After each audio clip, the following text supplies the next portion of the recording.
I'm Matt Volrath, a professor in Ohio Wesleyan's Business Administration program, and it's my pleasure to introduce today's speaker, Dr. Alex Edmans. Dr. Edmans is a professor of finance at London Business School and the academic director of the Center for Corporate Governance. He graduated from Oxford University and then worked for Morgan Stanley before earning a PhD in finance from MIT Sloan as a Fulbright scholar. He taught at Wharton before moving to his present role at LBS. Dr. Edmans' research and writing have been featured in the Wall Street Journal, Financial Times, New York Times, The Economist, The Times, and Harvard Business Review, and he's spoken at the World Economic Forum in Davos, testified in the UK Parliament, presented to the World Bank Board of Directors, and given the TED Talk, What to Trust in a Post-Truth World, and the TEDx Talk, The Social Responsibility of Business, with a combined 2 million views. Dr. Edmans serves on the steering group of the Purposeful Company, a UK consortium of leaders in responsible business, and on Royal London Asset Management's Responsible Investment Advisory Committee.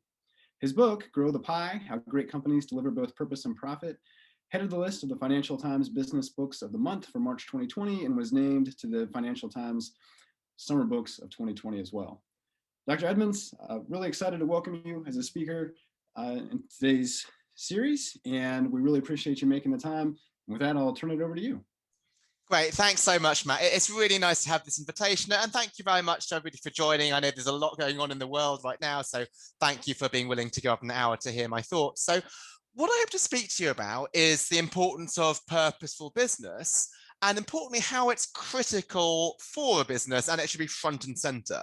So often we think about there being a moral case for business, and there absolutely is a moral case for business being purposeful. But I like to highlight the business case. So even a hard-hearted CEO or CFO should take this into account. And you might be surprised by Matt's introduction. I am a professor of finance. Often finance people are the enemy of purposeful business because they think purpose is a waste of money, it's a distraction. But what I like to highlight is that any finance person with that view is actually incorrect, because purpose is not only good for society, it's also good for a long-term business success. Now, I think to do this, a good place to start is to define what I mean by a purposeful business. And you might think, well, that's quite obvious, but in fact, I'm going to have a somewhat different view to what you might typically hear. And to do that, I'm going to start with a story. I'm going to take you briefly on a little bit of a journey away from your home offices. I'd like to take you halfway around the world to the Great Rift Valley. So this stretches across 2 continents and 6,000 kilometers from Lebanon in Asia to Mozambique in Africa. And it has some of the world's highest mountains, but also some of the world's deepest lakes. And one of these lakes is a lake called Lake Magadi, which is in the Kenyan stretch of the Great Rift Valley. So you might think it's hard to imagine that you're here because you haven't seen it before. But in fact, some of you might have seen it before. You might have seen it in the movie The Constant Gardener, which came out around 2005. And indeed, millions of people around the world have seen this lake because they've seen this movie. But fewer than 1,000 people call the lake their home. And one of these people is a gentleman called Emmanuel Saronga, and he makes a living selling and herding goats. Now, for Emmanuel, it used to be that cash was king. So when he sold a goat, he'd get cash. He'd have to check that cash in case it was forged. He'd store that cash and be worried about robbery. And then to bank that cash, it wasn't just walking down the high street. He had to walk for 1 entire day to the nearest bank. So his life was really tough. He was always fearing forgery and robbery. He couldn't graze his goats in the greenest pastures. He always had to be within 1 day of a bank. Now, all of that changed in 2007 due to what I would call a purposeful business. And that business was Vodafone. So Vodafone launched a mobile money service in Kenya called M-Pesa. And let me briefly explain what mobile money is, because some people think it's mobile banking, right? I still have a Bank of America bank account from my time in the US, and I can operate it on my phone, which is great because I can't go down to an American ATM right now. But that's not mobile money, because mobile money, you don't even need a bank account to begin with. You just transfer the money on your phone. And that was really powerful because at the time, 15 million Kenyans had no access to the banking system. So this transformed Emmanuel's life. He no longer needs to worry about cash or robbery or forgery. He can graze his goats where he wants to. And his record keeping is really easy because on his phone, he has every transaction. And I don't want to make a big thing out of just one example, but there was a large-scale study which found that within the first 7 years of the introduction of M-Pesa, 200,000 households got lifted out of poverty. And many of these households were headed by women. It allowed them to move from agriculture to business and retail. So this had an important effect in gender equality. Okay, so that's one example I'm going to give you about Vodafone. But I'm now going to tell you a different story. And this different story surrounds tax. So in 2012, Vodafone became the first telecoms company around the world to release a tax transparency report showing how much tax they were paying to governments worldwide. Now that's really important. Why? Because in telecoms, you could choose to locate your licenses in low tax jurisdictions. So I've got 2 questions for everyone here to think about. So the first is, which of these decisions created most value for society? Launching M-Pesa or being transparent on tax? And the second is, which of these decisions, if it were not taken, would have led to the most public outrage or worsened Vodafone's corporate social responsibility rating or reputation? And I'm not going to poll anybody here because most people agree on the answer. So which decision created most value for society? The first one, right? By launching M-Pesa, they lifted 200,000 households out of poverty and contributed to gender equality. But now let's turn to the second question. What would have been the outrage if Vodafone had not launched M-Pesa? It would have been nothing, right? You don't get a customer boycott for not doing an innovation. You don't get slammed by the media for not coming up with this crazy idea of banking without a bank, because nobody would have expected you to have come up with that idea to begin with. But let's turn to the second question and then turn to taxes. What is the consequence for not being transparent on tax? It could be massive. And indeed, Vodafone themselves had suffered a nationwide boycott of its stores a couple of years earlier. So what is the conclusion from these 2 stories? Why am I leading my talk with this? Is to try to shift our thinking as to what it means to be a responsible business. Like, we often think that it's about the answer to the second question. Businesses should do no harm. They should not cheat on taxes. They should not pollute the environment. They should not mistreat their workers. And absolutely, that is critical. Like, companies should not harm society. But I'm saying that in 2021, given the scale of the problems facing the world, it is not enough for a company to just do no harm. It needs to actively do good and start thinking about, how do we answer the first question? If I'm the CEO, I am lucky, I'm entrusted with a lot of resources and a lot of expertise. How can I use that expertise to actively solve social problems? And that goes to the framework that I introduced in the book that Matt kindly mentioned. We often view the value that a company creates as being given by a pie. And that pie can be given to investors in the form of profit, and society in the form of value, be this wages to workers or taxes to the government or fair prices to customers. And we often think that a responsible business is one that splits the pie differently. Right, so it pays higher wages than it needs to, pays more tax than it can get away with. And absolutely, that is important, right? Don't get me wrong, fair wages and fair taxes is key, but I'm saying it's not enough. And why?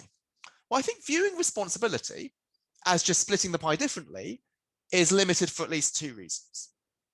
So the first is it makes the company less profitable. And so if that's the case, then maybe a CEO won't genuinely want to embed it in her business, right? So what we saw in 2019 was 181 CEOs sign the Business Roundtable statement, say they're going to serve society, and then when the rubber hit the road, some of them are not putting it into practice. And you might think, well, why would they? If purpose means my company becomes less profitable, let me not do it. Let me make some nice statement, but not put it into practice. The second reason why we can't just think about responsibility as splitting the pie differently is it's bad for investors. Now, often we say, well, we don't care. We like to portray investors as nameless, faceless capitalists. Investors are them, society is us. If we can take from them and give to us, then that's good. But investors are not them. They are us. Right? They include parents saving for their children's education, pension funds saving for retirement, maybe the Ohio Wesleyan endowment saving in order to fund future research and teaching. Right? So investors play a critical role in society. So any repurposing must take stakeholders and workers in the environment well, but must also treat investors seriously.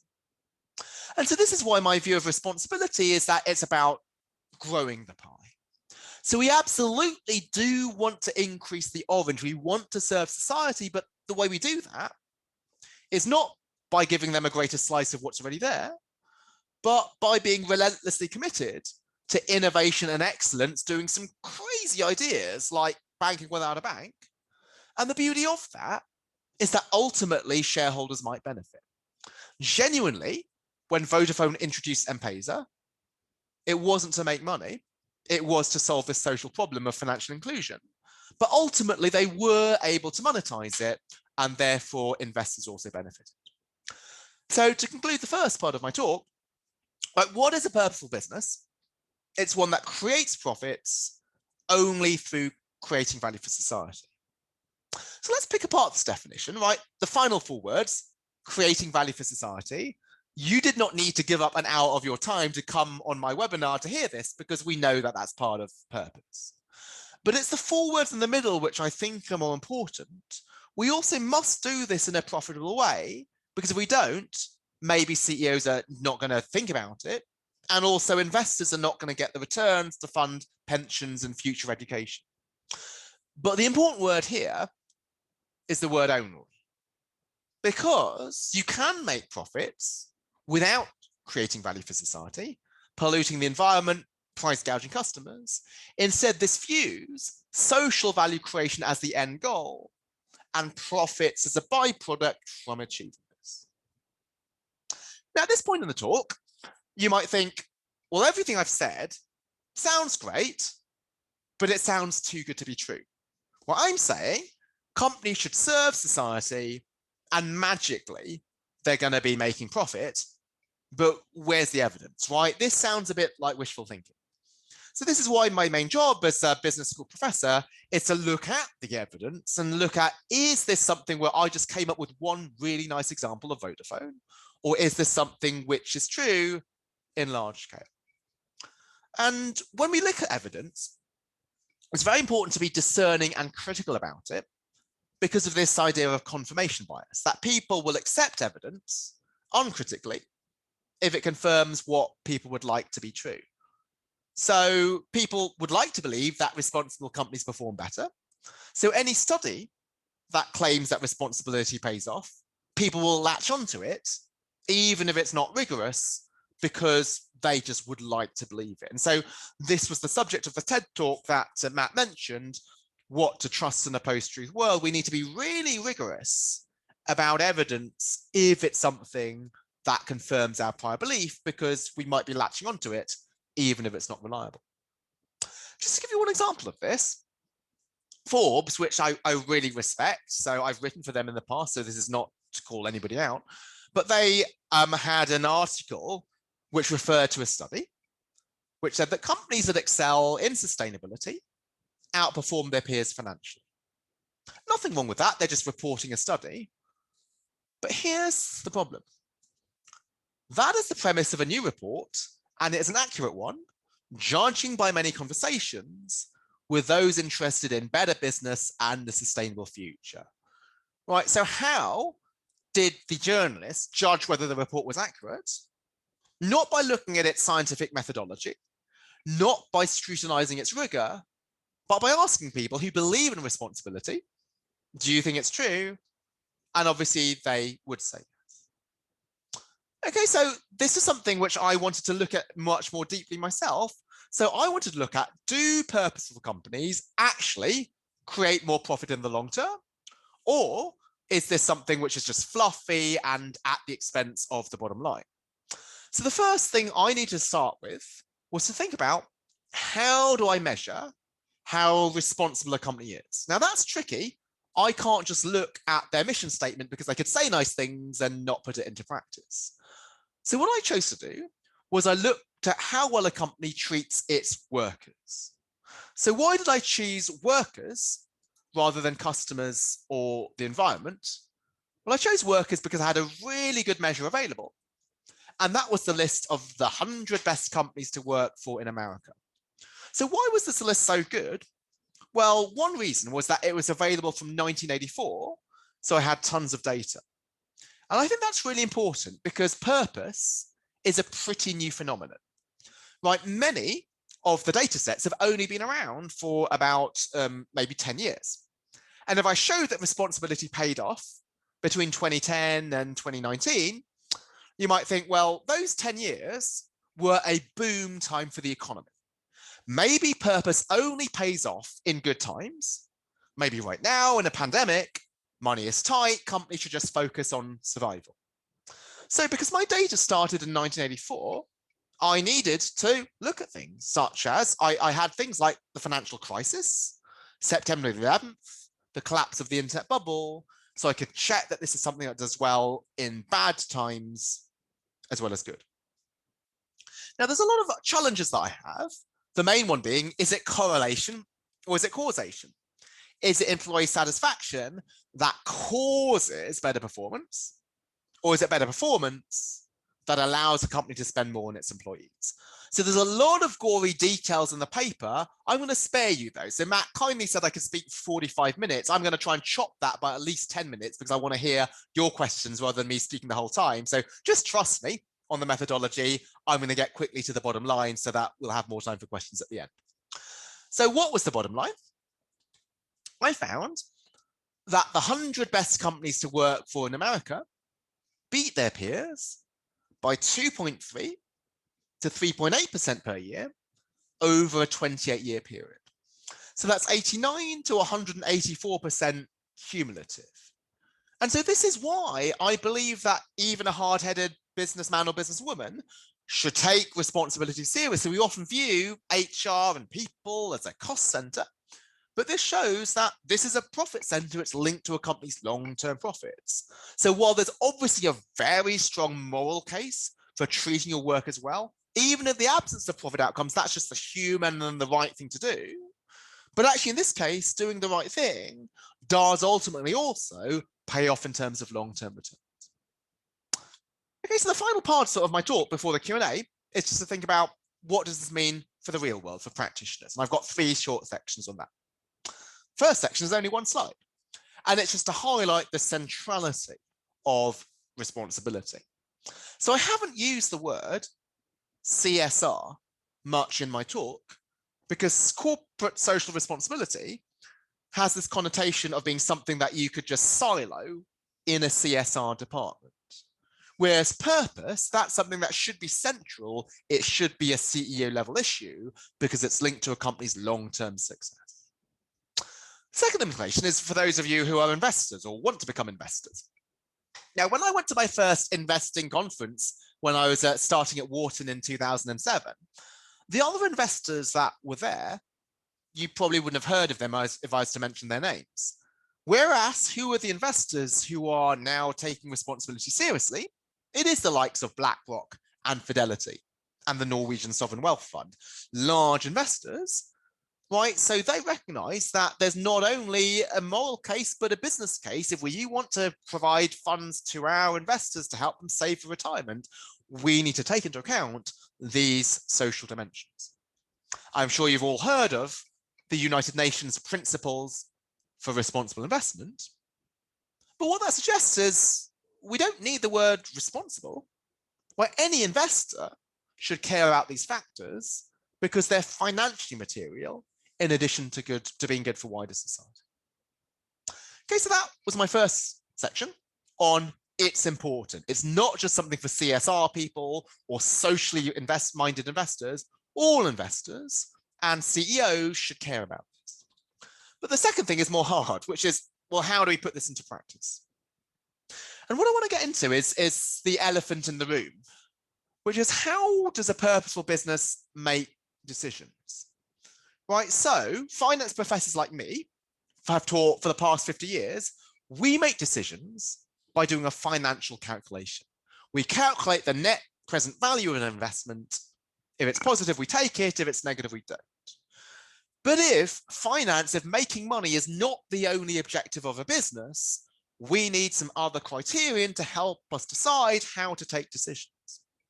And so to get to this framework for how to make decisions, I think it's first useful to explain what do I mean by purpose? Because often the word purpose is used as a synonym for altruism. People say, our purpose is to serve customers, workers, suppliers, environment, communities, and investors. Now, that sounds great, but this is a bit all things to all people, and it's not what purpose is about, because purpose is about being focused and targeted. Think about the word purposeful. But a purposeful meeting has a clear agenda. If I do something on purpose, I'm doing it deliberately.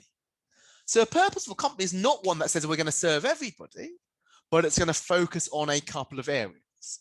And why is it important to have this focus? Because there are trade-offs, right? So I would define a purposeful business as one which is why a company exists, who it serves, its reason for being, and the role that it plays in the world.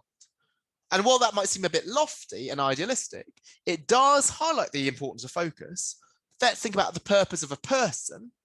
It wouldn't be to be a professor and a doctor and a teacher and an entrepreneur.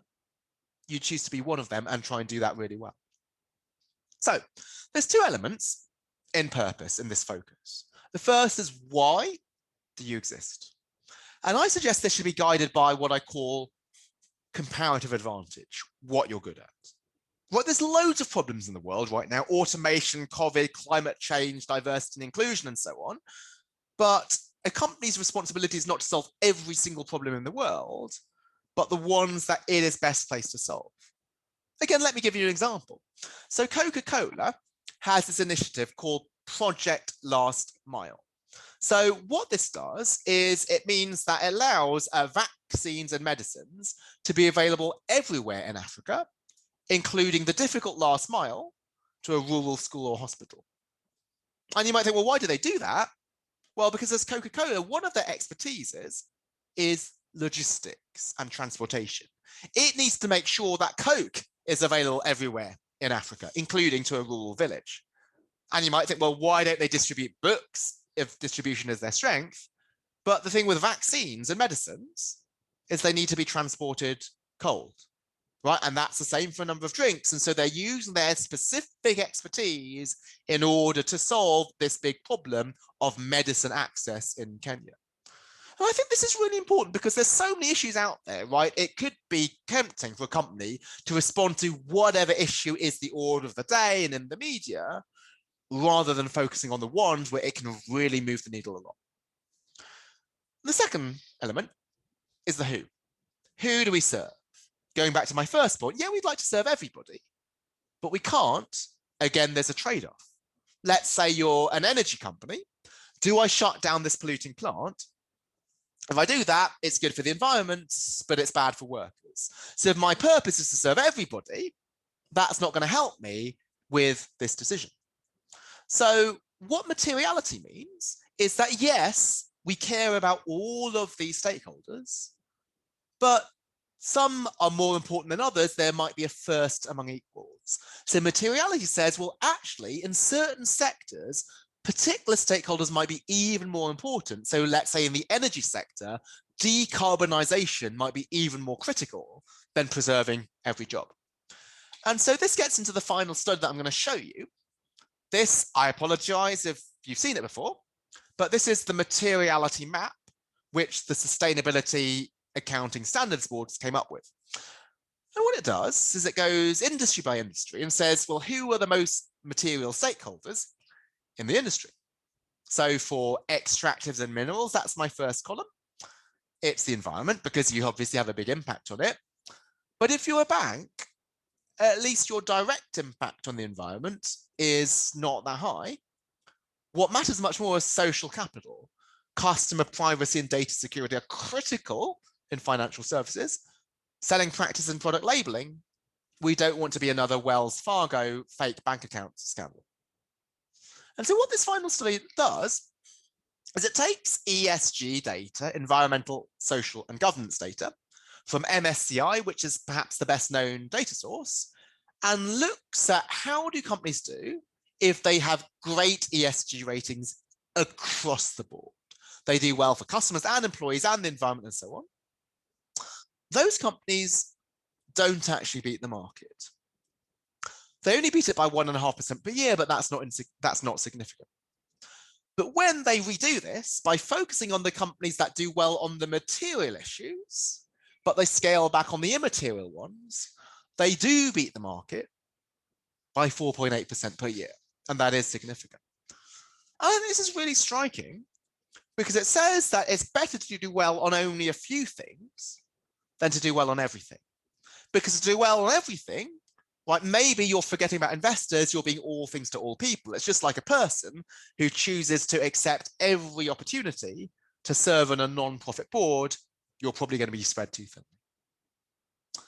So in the final part of my talk, so I'm going to end way early, so please do sort of think of questions for the Q&A. How do we think about this in a time of crisis? As I mentioned, there's a lot of sort of concern that now that we're in a crisis, people are going to forget about responsibility because they need to focus on survival. So there are many companies which have done some great things in the crisis, which is part of pie splitting. They've given up part of the pie to give it more to stakeholders. And that is things like CEOs who are being paid nothing. Some companies are paying their workers, even though the workers are furloughed. And there's some companies which are giving stuff to customers. So Unilever is giving 100 million euros of food and sanitizer to local communities. And these are great stories, right? Any company that does that should be widely praised. But I think the problem with viewing responsibility as being about splitting the pie is that in a pandemic, some companies just can't split the pie. They don't have pie to give because they're really struggling. Not every company has 100 million euros around that it could just give. And not every company is in the food and sanitizer industry, so it doesn't have relevant products. Right, so this is why I started my talk, and I'm going to come full circle here, with the view that responsibility is about growing the pie. It's about actively creating value through things such as excellence and innovation, because that doesn't cost money often if we think about using the expertise that we already have and redeploying it, just like Vodafone did with M-Pesa. So I think what a responsible business leader should ask herself is the following question. What is in my hand? Like, what are the resources and what is the expertise that my company has? And how can I use this to serve wider society? And I think this is really powerful because it can apply to almost everybody. So let's take a company in an unrelated industry, right? Let me take an American example. Let's take the New England Patriots. I apologize if you're not a fan, but they, right, what was in their hand was planes. And they use those planes to ferry N95 masts from China to Boston. Or let's take another company. We could take, say, Ford. So what's in their hand is the ability to make stuff with airbag material, and they've repurposed that to make masks instead. What about number two? Large companies hit by the crisis. So let's take Qantas Airways in Australia. They know that it's the right thing to do to keep paying their furloughed workers, but that's unrealistic because they just can't. They've got no money because nobody's flying on their planes. But what is in their hand is a relationship. And that relationship is with Woolworths, which is a grocery store. It used to be that if you bought groceries from Woolworths, you can get air miles with Qantas.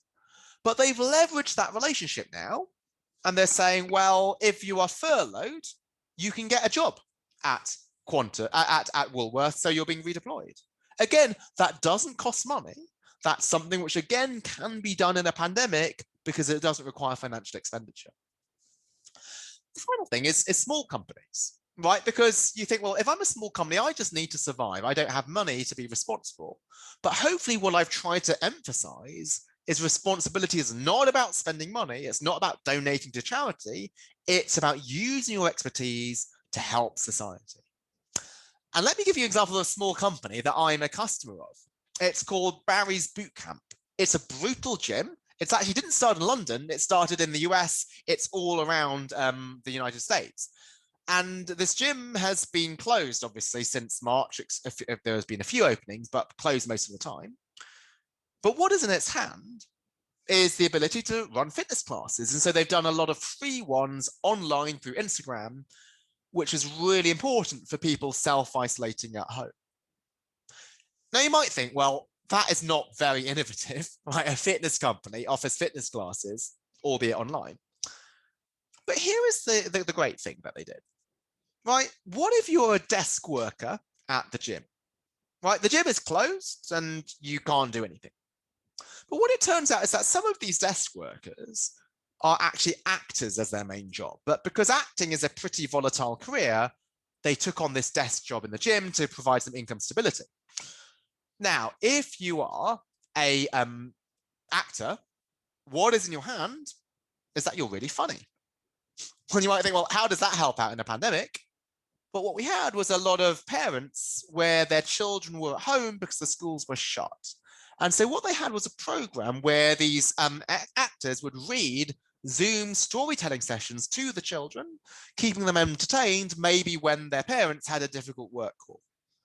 Right, so that might seem a small thing, but it made a big difference to the parents, and some of my friends benefited from this program, right? If there is a small silver lining to what has obviously been a really devastating pandemic, it is to view responsibility as not just throwing money at a problem. Sometimes that might be the best solution, but if it's instead to think about what is in my hand, what is the resources and expertise that I have at my disposal, and how can I use that empowers everybody to do this, even if you're a small business. Now, to my final slide, you might still be skeptical. You might think, well, don't you need to be the CEO of the business to decide we're going to make masks with our airbag material, or we're going to launch this storytelling program? What I'd like to stress is that even if you're the most junior person in an organization, you can still help out. Let me just give a couple of examples. Actually, let me talk directly. I don't need the slides for this. So I started my career at Morgan Stanley, an investment bank. I was right at the bottom of the ladder. And I joined just before September the 11th. So obviously the economy was in a really bad state. I thought, well, here we've got basically nothing that we can do because there's going to be a lot of job cuts. I am even more powerless than I would be in a normal time. But I realized that actually I did have power because there were people who still worked for me. Even though I was the most junior banker, my secretary worked for me, the IT department did, the print room did, and maybe the most abused department in an investment bank is the graphics department. So what you do is you have a PowerPoint presentation, you will mark up this, you'll make some changes, you're going to give this to the graphics department. They make the changes, and often you get angry with them because they didn't do what you asked them to, even though it was your fault because you didn't explain it correctly. But there were times that I got good feedback, I got good work done from graphics, and I'd call them up. I'd say, hi, this is Alex. Who just did my job? And they said, it's Juliet. And I say, well, could you put me through to Juliet? And they said, yeah, you will do that. I said, hi, Juliet, this is Alex. You just did my job. I just want to say it was really good. Right, you did all of these things correctly. And I didn't even ask you to do this, but you did it anyway. Thank you. And I honestly did not do this to be sort of saintly or to be a goody-goody, but because I was so junior, I didn't even have my own office, right? My desk was in the middle of the floor. But what that meant was that other people heard me having these conversations. And then other analysts started to do this as well. They started to thank other people. And I'm not going to claim that I changed the entire culture of Morgan Stanley. Clearly, I did not. But what this highlights is that even a very junior person might, in a massive company, might have more power than he or she thinks. So this might seem a bit of a corny phrase, but it's to be the thermostat, not the thermometer, right? A thermometer reflects the temperature around it, whereas a thermostat can control the temperature. And even in a large organization, you might be able to play the role of a thermostat.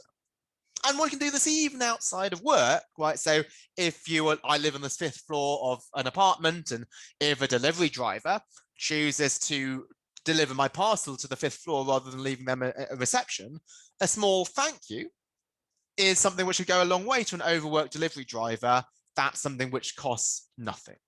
So again, purpose and responsibility, this is something where it's about how we can use what we have, even if it's something as small as our words, to help wider society.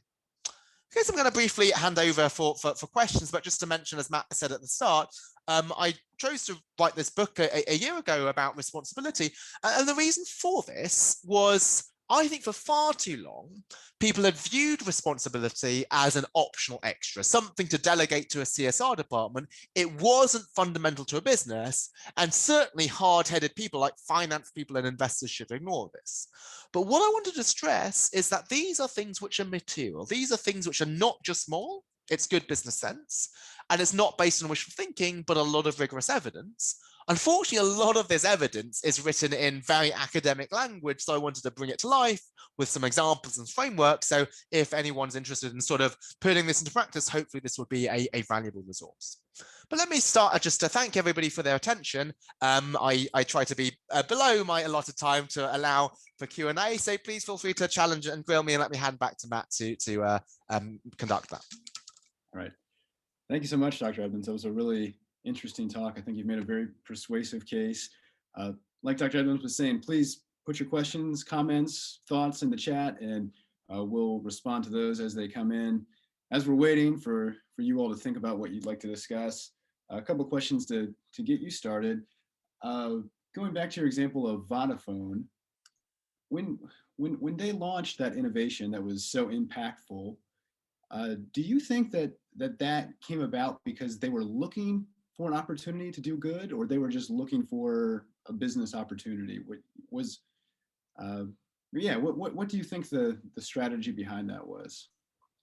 Yeah, so it was genuinely to do good. So that the person who ran this program, Nick Hughes, he's actually executive fellow at London Business School. So I've discussed it with him so that I can understand firsthand. At the time, which was about 2005, they launched it in 2007. But when they started to develop it, Vodafone's strategy was to expand in the West. It was to win spectrum license auctions in the UK and the US, because that's where there was much more profit available. And so they did have this small division which looked at what are the things that we can do with our technology. And so it gave Nick this, and they allowed him to run with it. But this wasn't to make money. It wasn't they thought, oh, well, this is a new market, let's expand in it. There was still additional market penetration they could have made within the West. And so this was something which was not a profit opportunity. So this is, I think, the power of purpose is it alerts you to opportunities that ultimately become profitable, but you would have never thought it was profitable at the time because these things are so unexpected. And particularly now, like in a world of uncertainty, right, I think we need to be able to take these decisions that we cannot justify with pure calculations. A question I was also thinking of as you were talking is, you made a really persuasive case that purpose and profit often go together really seamlessly. Are there often circumstances, you think, where companies have to make a choice that is ultimately not going to be in their interest, but is the right thing to do, or do purpose and profit always go together in the way that you're arguing? Yeah, I think that challenge is a really important one. So they don't always go together. And so this is why I think it's important to be rigorous with the evidence. There are people who claim it always pays off. But the point of that materiality study was actually if you are being purposeful in a way which is not material to your business, actually this does not feed back into profit. So let's think about climate change, for example. It was blank in the bank sector, right? Whereas it was something which was filled in for the mining sector. And so people might think, well, if you're a bank, if you are to try to reduce your carbon footprint, that's actually not going to have an effect on your profits in the long term. Yet there might be banks who think we want to do it anyway. Well, our responsibility is to contribute to a low carbon economy. And so they might need to make some sacrifices there. I think we can think about other environmental examples. If a company was to try to use less plastic packaging, yeah, maybe it would be a cost saving in the end, and maybe more customers are going to buy your products because of that. But it's really difficult to think, well, is that going to be worth the cost of innovation to try to design the new plastic packaging? It's not clear, but sometimes that might be the right thing to do. The other thing that I'd say in response to your question, Matt, is that even though I talk about this idea of growing the pie, that is something that only happens in the long term, right? I've said if you're investing in your stakeholders, profits will appear, but only in the long term. And in the short term, the trade-offs are particularly biting. And the way that we compensate and reward some managers is based on quarterly earnings. And therefore, if a CEO is beholden to her next quarter's earnings target, she might not have the latitude to invest for the long term. So I think part of the repurposing of society is to make horizons and evaluation periods much more long term, because otherwise a CEO is not going to be able to look beyond her next quarterly earnings target. Yeah, that's an interesting point. And I wonder how within the organization, as you go further down, and maybe you're thinking even about entry-level employees, as you were discussing not too long ago, those people are facing pressures that may incentivize them not to be thinking in a purposeful way. Are there things that companies can be doing to change that culture, to encourage people to think a little bit differently, even if they feel like the confines of their job don't naturally, the incentives might not be there. So how can we shift that culture is what I'm trying to get at. I think it's in terms of evaluation, is not just did you hit the target, but why did you hit the target, and what was the story behind it? And often not always seeing hitting as being a good thing. So again, let me give I like to always make this as concrete as possible with examples, right? In my time at Morgan Stanley, we had to do a pitch to Abbey National, a large bank, to explain why we were the best bank for them to hire to sell this business. And my boss was a third-year executive director. He was up for promotion to managing director. So if there was ever any time to be short-termist, that would be it, so that he'd get promoted. But in fact, what he told the client was, don't hire us. He actually said, don't hire anybody, because now is not the right time to sell your business. You won't get a good return on it. And so they didn't hire him. They didn't hire anybody. Then a few years later, Santander came around and they made a bid for Abbey National. And so Abbey National then gave my boss the entire defense mandate. They remembered, this is a trustworthy person, we're going to do that. And so I think that's important, because with investment banks, when you miss business, you often get hauled up between a committee and have to explain why you missed the business. But actually, they should ask you they should allow these other justifications. And if you get business, right, you need to explain, why did I take on this business? Because it could be with a client which is not purposeful. It could be to encourage them to avoid tax or something. So just like you need to do like a credit risk report if you were to lend to a new customer, what about a reputational risk report if you were to form a relationship with a new customer? And those things will look beyond just how much revenue am I bringing in. Looks like we've received a few questions. So the first one from Katerina. In your research, have you found common leadership characteristics, traits that leaders demonstrate in purpose-driven companies? Yeah, thank you very much, Katerina. So the best company survey is really useful for that, because what does it actually survey? They break it down into a few things. So there's credibility, fairness, respect, and pride and camaraderie. And let me try and break down each of them. So credibility is two-way communication And it's that if management says something, then it will follow through. So people understand that companies need to take tough decisions. And if companies take tough decisions, then if that's communicated, that's fair. But if a company says, oh, we're never going to fire any employees, and then decides to have to do layoffs, that's something which people find more difficult. So yeah, there are tough decisions, but if companies communicate that in a clear way, that's fine. So we look at Airbnb, for example, they did need to make people redundant. They communicated that, and they said, well, we're going to try and do all we can to make this decision as less painful as possible by providing you with 14 weeks of severance pay, 1 year of healthcare insurance, and so on. So fairness, and that's not just in terms of pay, but everybody having equal opportunities to give a presentation to a client or to be promoted and so on, rather than particular minorities or genders being discriminated against. Respect is to be viewed as a person. So you're interested in work-life balance rather than just what you give to the organization.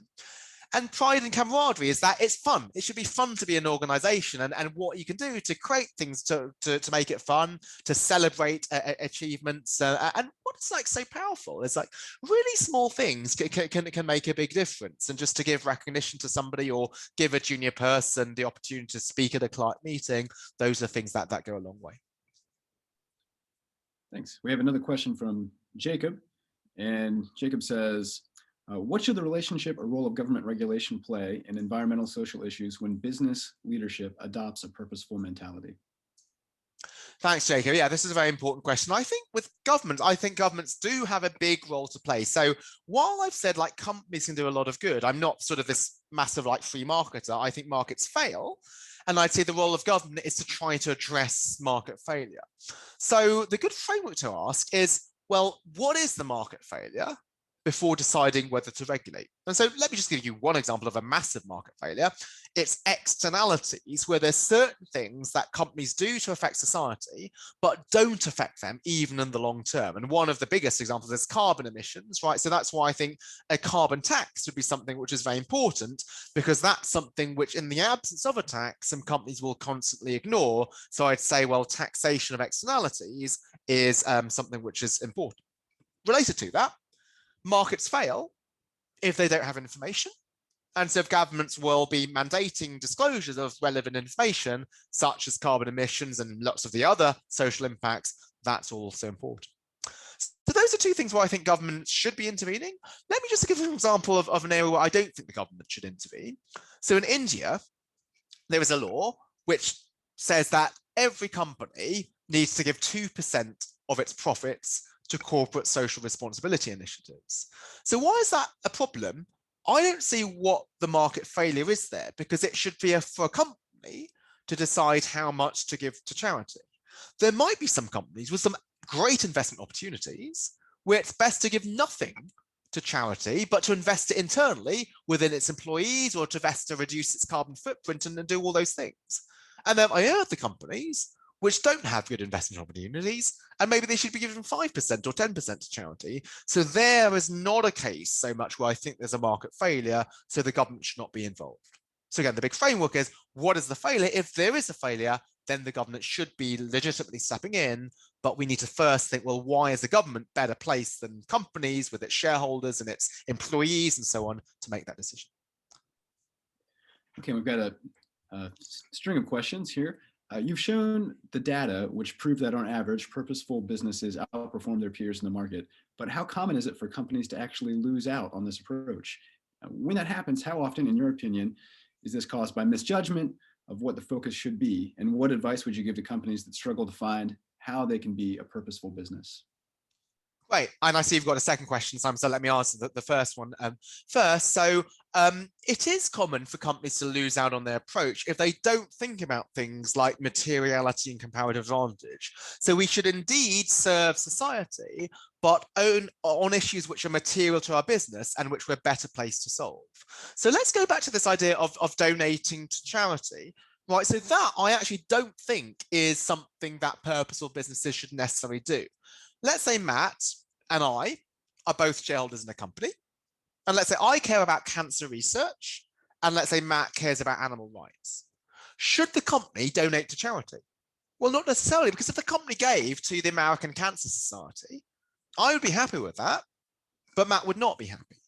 So if instead the company paid us both higher wages, then we could decide which charities we want to support.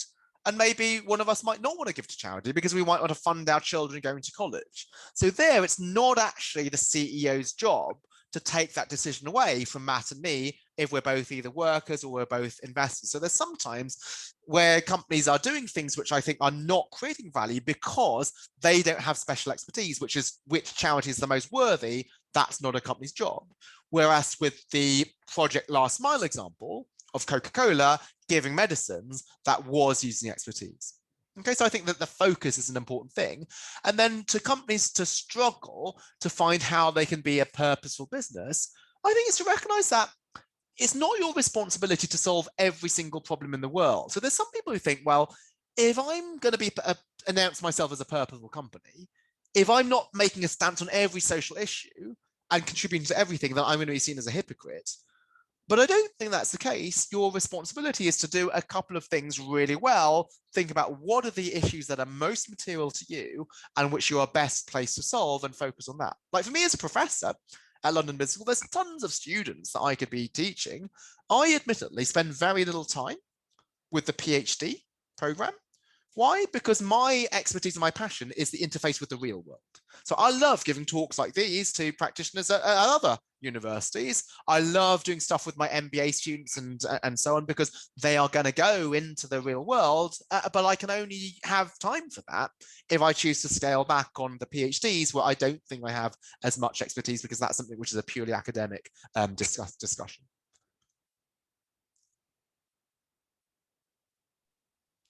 Okay, and looks like we had one more question there. Could you please briefly explain how you approach checking whether the conclusions from 100 best companies to work for were causation or correlation? Yeah, great. Thank you for this. And it's really important to be skeptical of this because we want to make sure it's rigorous. So there's a couple of things I did. Well, first is I chose to look at future stock returns. Right? So why does looking at the future stock returns help? Because the future stock return to a company is the difference in the stock price today versus next year. So let's say causality was in the opposite direction. So it is that the company was first profitable, and that's what made employees happy, right? But if the company was already profitable, and that's what caused the employees to be happy, the stock price would already be high today, and so it should not be outperforming going forwards. So instead, I show that employee satisfaction today is correlated with superior performance in the future, then it's much more likely that the former caused the latter.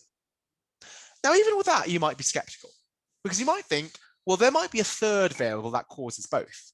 Let's say the third variable is great management. If we have a great CEO, she both will cause her employees to be happy, and she also causes the company to outperform, but there's no direct causality between them.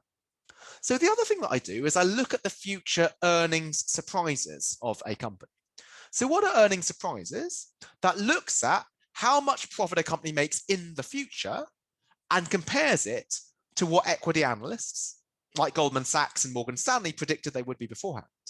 And when Goldman Sachs and Morgan Stanley make their forecasts, they take into account the management quality of the CEO.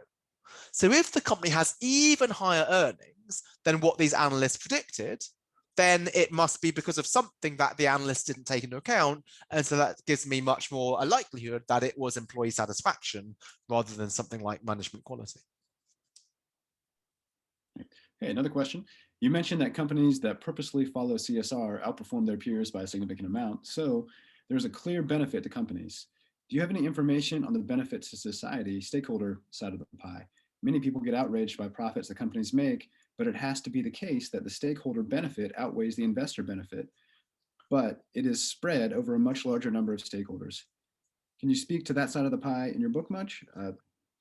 Yeah, absolutely. Thank you very much for the question, Goran. So it's to look at sort of what happens when companies are profitable. Is it something that stakeholders are benefiting as well?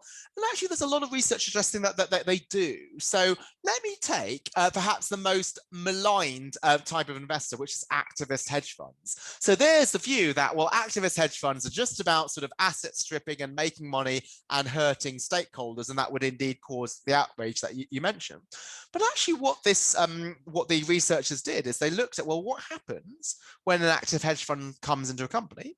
Well, it's not just that the stock price goes up, actually productivity goes up. So the firms actually become better. And you might think, well, maybe productivity goes up because they're slave driving the workers. But actually what they find was that employees don't work longer hours and employees' wages are not cut. Indeed, employees' labor productivity goes up. What happens to innovation? Actually, innovation goes up. These companies become more innovative, and those innovations create value for wider society. Let me take a second type of maligned investor, private equity. Again, the view is, well, they're making outrageous profits and hurting stakeholders. But these researchers got really good data. So there's one set which looked at restaurants. What happens to restaurants when private equity takes ownership?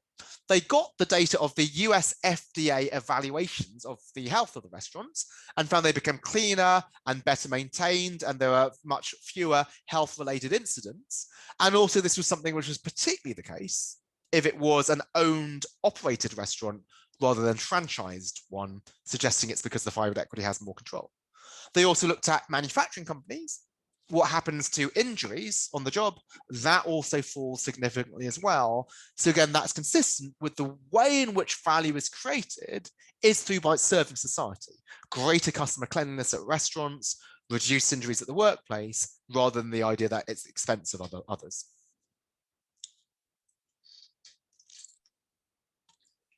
Okay, well, I'm not seeing any more questions. If anybody has anything, any last question or comment they want to make, please do that now. But otherwise, Dr. Edmans, thank you so much. We really enjoyed this talk. We learned a lot, and we really appreciate you making the time to be here with us. Thank you, and thanks to everyone for joining us. Please be paying attention to the Sagan National Colloquium schedule. We have a whole bunch of other great talks coming up. I think our next one on March 2nd is addressing the ethics of AI and their use in marketing. Great, thanks very much, Matt. And thank you to everybody for joining. And if it is that you end up having questions and you sort of think about them after the fact, just drop me a note on LinkedIn. I'm committed to answer any questions that people have. I really appreciate all of the engagement and people staying until the end. Thank you very much.